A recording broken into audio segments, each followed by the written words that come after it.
काय करायचं, जेव्हा हे 2 मजल्यांचे गणित असतात तेव्हा काय करायचं,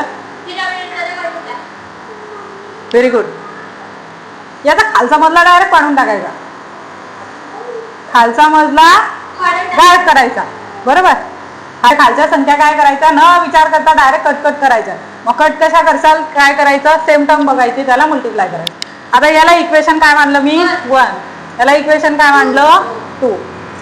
चला मग इक्वेशन 1 काय आहे, इथं काय आहे, हा 1 आता इथे काय आहे, इथे पण 3 आहे, इथे पण 3 आहे, बरोबर. मग या इक्वेशन मध्ये कशाने मल्टिप्लाय होईल, 3 ने. कशाने होईल, 3 ने. मग लिहा मल्टिप्लाय इक्वेशन 1 बाय 3. म्हणजे इक्वेशन 1 ला किती करायचं आहे आपल्याला, 3 ने गुणायचं आहे. पूर्ण इक्वेशन लिहायचं. मग लिहा 1/3 multiply by 3 multiply by x प्लस y multiply by 3 is equal to 10/3 multiply by 3. आता इथे काय करायचं, काय करायचं आपल्याला, मजले पाडायचे, 3 3 3 3. वाव, x अधिक 3y बरोबर कितीला 10.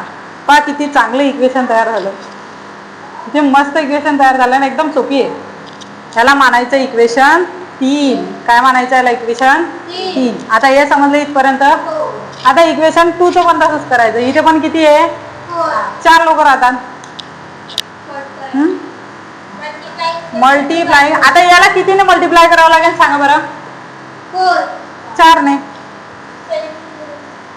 जाऊ जाऊ, काय माझं जेव्हा स्पेलिंग चुकतं ना, स्पेलिंग लक्षात येत नाही, तेव्हा मग गीची करायचं. इक्वेशन 2 बाय 4 कितीने गुणायचं आहे, 4 ने. चला मग 4 गुणेला 2 x अधिक 1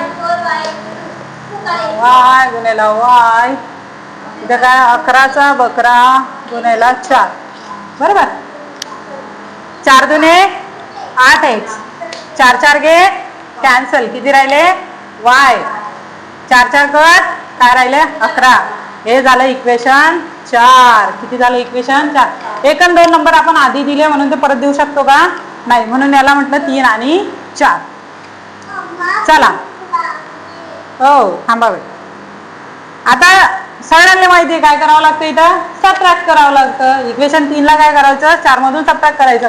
पण इथं पाहायचं आता सारखे आहे का, काय इक्वेशन 3 x अधिक 3y बरोबर 10.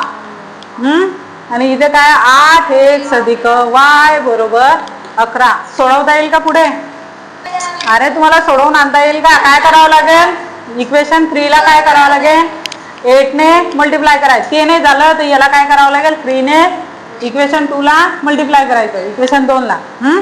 त्या दोघांचं सबट्रॅक्शन करायचं आणि सोडवून आणायचं. याच्या पुढचा होमवर्क तुम्हाला रे, मेन जे काम होतं ते मी करून दिलं. हे गणित काय आहे, याची किंमत याच्याजवळ जाऊ शकते, याची किंमत याच्याजवळ जाऊ शकते. म्हणजे याची टोपी त्याच्या डोक्यात, त्याची टोपी याच्या डोक्यात. असं जेव्हा सम आहे तेव्हा याला ॲडिशन आणि सबट्रॅक्शन मल्टिप्लाय सेम करत बसू नका. हे जेव्हा सम आहे तेव्हा याला एक वेगळी मेथड आहे, एका वेगळ्या मेथडने सम सॉल्व करावं लागतं. म्हणजे काय करायचं, एकदा यांची बेरीज करायची, एकदा वजाबाकी करायची. आलेले जे 2 असतील त्यांची काय करायची, बेरीज वजाबाकी काय होते ते करायचं आणि आन्सर काढायचं. चला आता आपण करून पाहू. इथं काय दिलेलं आहे, 2 हे दिलेलं आहे, म्हणजे यांची काय करायची, एकदा बेरीज. आणि तुम्हाला सांगते हे सम परीक्षेमध्ये विचारल्या जातच, समजलं. हे नाही ते ह्याच्या पुढचं ह्याच्यासारखं सम आहे असं सम तुम्हाला पेपरमध्ये येतं, माहित नाही का बरं. पण मोस्ट VIMP क्वेश्चन आहे हा करून ठेवायचा, विचारला जातो. चला आता काय करायचं मग, ऍड 1 and 2. मग आता इक्वेशन 1 काय दिलेलं आहे, 99x अधिक 101 y बरोबर किती 499. आणि दुसरं किती आहे, 101x अधिक 99y बरोबर किती 501. काय करायचंय, ऍड करायचंय. काय करायचंय, ऍड करायचं. 99 आणि 101 किती झाले, 200. 101 आणि 99 किती झाले 201. 499 आणि 501 किती होतात 1000. आता याला काय करायचं 2000 ने भागायचं. आता याला जर 2000 ने भागलं तर काय राहील फक्त x. काय राहिला x. सॉरी 200 ने. याला पण 200 ने भागलं किती राहिलं 200 ने डिवाइड केलं किती राहिला y. याला जर 200 ने डिवाइड केला 2 1 जा 2 2 5 जा 10 0 0 कट झाली किती आलं 5. किती आले 5. पहिले याला भेटलं याला मानायचं इक्वेशन 3. काय मानलं याला इक्वेशन 3. आता एकदा ऍडिशन केली एकदा काय करायची सबट्रॅक्शन करायची. मग आता सबट्रॅक्टिंग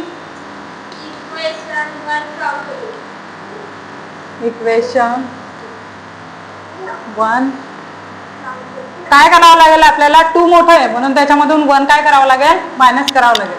इक्वेशन 2 फ्रॉम 1 फ्रॉम 2 म्हणजे 2 मधून इक्वेशन समीकरण 2 मधून समीकरण 1 वजा करून. चला आता समीकरण 2 काय 101 x अधिक 99y बरोबर किती आहे 501. आता याच्यातून काय करायचं आहे 99x अधिक 101y बरोबर किती आहे 499. काय करायचंय सबट्रॅक्ट करायचं म्हणजे वजा करायचंय. 101 मधून 99 गेले किती राहिले 2x अधिक 2y 101 हा सॉरी इथं काय वजाचं चिन्ह आहे म्हणून इथं काय येईल वजा 2y. इथं काय आहे 501 मधून 499 गेले किती राहिले 2 राहिले किती राहिले 2. मग आता इथं जर 2 ने डिवाइड केलं तर राहिला किती x. इथे पण 2 ने डिवाइड केलं राहिला किती y. 2 ने डिवाइड केलं किती राहिलं 1 किती राहिला 1. याला काय मानायचं इक्वेशन 4. आता काय करायचं इक्वेशन 3 आणि इक्वेशन 4 यांची काय करायची आपल्याला ऍडिशन करायची. काय करायची ऍडिंग इक्वेशन 3 and 4. चला आता x अधिक y बरोबर किती आहे 5. इक्वेशन 4 काय x मायनस y बरोबर किती आहे प्लस मायनस कट झाले x आणि x 2x 5 आणि 1 6. माझा हा 2 इकडे मल्टिप्लाय आला इकडे आल्यानंतर divide x is equal to काय आलं 6/2. 6 ला जर 2 ने डिवाइड केलं 2 1 जा 2 2 3 जा 6 x is equal to 3. x ची किंमत किती भेटते तुम्हाला 3. आता ही तुम्हाला काय करायची y च्या किमतीमध्ये टाक y ची किंमत काढायची. मग चला आता y ची किंमत काढू आपण. तिथे put part two will listen put in value of the equation 2. किती काय आहे equation x is equal to 3. चला यातच टाकू आपण काय आहे 3 plus y is equal to 5. मग आता 3 प्लस y इकडे y इज इक्वल टू सांगा y ची किंमत काय येईल हे 3 इकडे अधिक इकडे आल्यानंतर वजा किती 2. भेटली तुम्हाला x आणि y ची किंमत. x ची किंमत किती आहे 3 आणि y ची किंमत किती आहे 2.